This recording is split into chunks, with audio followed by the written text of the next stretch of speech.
Oi pessoal, aqui é a Priscila do Filha do Soberano. Seja bem-vindo a mais um capítulo do nosso estudo do Evangelho de João e hoje a gente vai estudar o capítulo 8. Por isso, caso você ainda não tenha feito a leitura bíblica, eu peço que você primeiro leia e aí depois você ouve esse áudio e acompanha juntamente com a palavra. Amém? Então vamos lá, começando pelo verso 4. Esses homens tinham um desejo cruel de usar os pecados dessa mulher para encontrar contradições em Jesus, porque a lei de Moisés era clara. Eles deveriam apedrejar a mulher adúltera, conforme está em Deuteronômio 22, 23 a 24.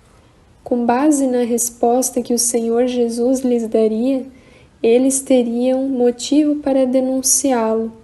Esse é o coração humano, falho em compreender que o maior dom é o amor. Verso 6. Se Jesus dissesse que não deveriam atirar pedras, ele se oporia à lei judaica. Se dissesse para apedrejá-la, se oporia à lei romana, que não permitia a execução de judeus, conforme você confere em João 18:31. Quanto ao que Jesus escreveu no chão com os dedos, só pode ser uma suposição. No Antigo Testamento, Deus escreveu a lei com o seu dedo, em Êxodo 31:8. É bem provável que, caso Jesus estivesse mesmo escrevendo a lei, ele simbolicamente estava dizendo ser não apenas um mestre da lei, mas o próprio legislador e juiz. Se fosse um mero rabi, ele teria dado seu veredito segundo a lei mosaica. No entanto, como promulgador da lei, ele pôde agir com aquela mulher do mesmo modo como Deus agiu com Israel no deserto, perdoando. Verso 7. Ninguém esperava ser convidado a ser jurado dessa vida a partir de um olhar para dentro de si mesmo. Por isso Jesus os acusou de julgarem de modo puramente humano. Repare que o convite de Jesus para cada um se examinar é praticamente o mesmo das recomendações para a ceia do Senhor, que você confere lá em 1 Coríntios 11:28. Precisamos da consciência de sermos pecadores necessitados de um Salvador que é Cristo, o Filho de Deus. Eu fico imaginando a cara dos fariseus ali nesse momento, que eles estavam tão certos de apedrejar aquela mulher, tendo a lei como referência, né, como respaldo para a ação deles, para o coração deles tão mal. E nesse momento Jesus convida a tirar a primeira pedra aquele que não tivesse pecado. Então você imagina a cena de um a um, saindo ali de onde Jesus e aquela mulher estavam, a ponto de só sobrarem os dois. Jesus realmente sempre foi muito sábio. Verso 11. A advertência "não peques mais" indica que Jesus havia perdoado a mulher. Contudo, embora não a tenha condenado, ele não foi condescendente com o seu pecado. Alguns acham que o Senhor os perdoará depois que eles fizerem o melhor que puderem, mas Jesus perdoou aquela mulher depois de ela ter feito o pior que podia.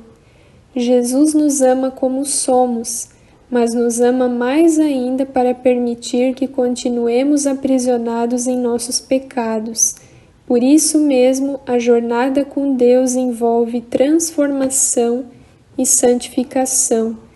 Então é importante, destacar que essa parte onde Jesus ele absolve a mulher da condenação, de ser apedrejada, ele não estava sendo condescendente, com isso, com o pecado dela.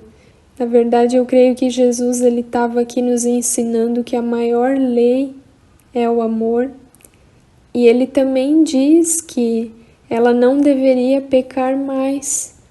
Então, a gente não pode abusar da graça de Deus, né? Deus é bom, Deus ele nos perdoa quando a gente de fato se arrepende, confessa os nossos pecados. A Bíblia diz que quem confessa os pecados e os abandona encontra misericórdia, mas a gente não pode abusar da graça, né? Desse favor imerecido de Deus em nos perdoar. Verso 12. Jesus é a verdadeira luz, conforme a gente também vê em João 1,9. Ele remove as trevas de engano, iluminando o caminho certo para Deus e a salvação. Todos que seguem a Jesus serão libertos das trevas do pecado, do mundo e de Satanás. Os que ainda andam em trevas não o seguem, conforme 1 João 1, 6-7. Verso 15. A expressão segundo a carne também pode significar segundo a aparência ou pelos padrões humanos. Os líderes religiosos tiravam suas conclusões baseados nos padrões humanos e análises externas, superficiais e imperfeitas. Jesus jamais fez algum julgamento pela aparência ou segundo os padrões humanos. Versos 16-18. Jesus podia afirmar que suas palavras eram corretas e verdadeiras, embora a lei de Moisés exigisse 2 testemunhas para que algo tivesse validade, conforme Deuteronômio 17, 6 e 19-15. Os fariseus acusaram Jesus de não ter trazido provas que corroborassem a sua argumentação, mas a resposta de Cristo foi: o julgamento de vocês é superficial. Eu e meu Pai somos a minha prova. Glória a Deus. Verso 32.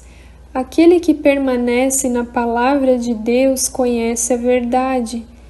Os que creem em Cristo, como descrito no verso 30, têm de permanecer nas palavras da Bíblia para conhecer a verdade. E essa permanência os leva a uma experiência com a verdade que os liberta. O capítulo 15, verso 10, explica como permanecer na verdade. Se guardares os meus mandamentos, permanecereis no meu amor. O verbo libertará alude à libertação da escravidão do pecado. Obediência ao Senhor implica ter comunhão com Ele, ser protegido do pecado e provar do seu amor. Verso 37. Eles só seriam descendentes espirituais se tivessem fé. No entanto, em vez de confiarem em Jesus para terem seus pecados perdoados, os líderes judeus queriam matá-lo. Eles ouviram a palavra, mas não creram nela, e foi por isso que eles não conheceram a verdade. Verso 39. Os fariseus acreditavam que, por serem descendentes de Abraão, o lugar deles estava garantido no céu, mas honrar aqueles que falavam em nome de Deus também fazia parte das obras de Abraão. Verso 48.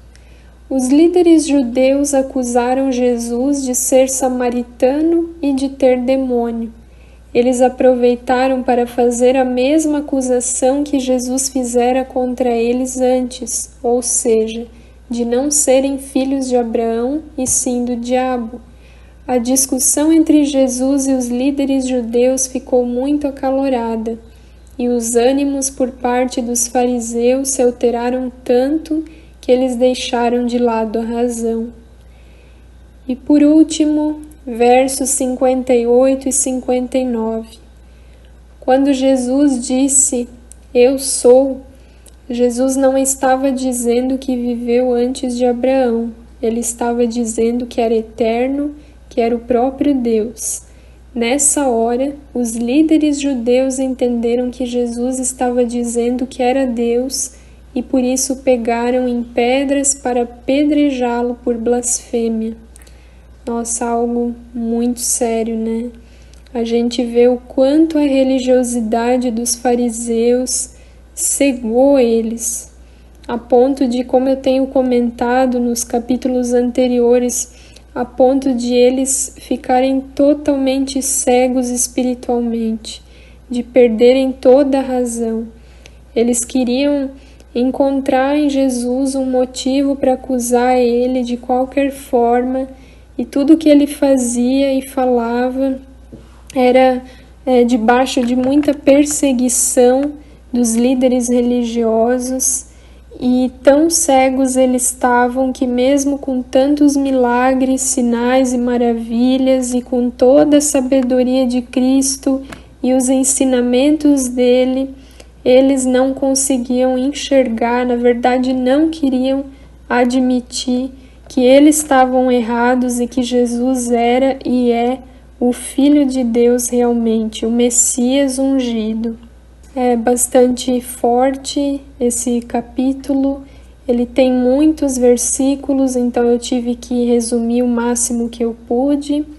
Eu espero que tenha dado para você compreender, para você extrair algumas lições e ensinamentos, e a gente está aqui para aprender juntos. Amanhã eu espero vocês para a gente estudar o capítulo 9, e por hoje é isso. Que Deus te abençoe, fique na paz, até amanhã.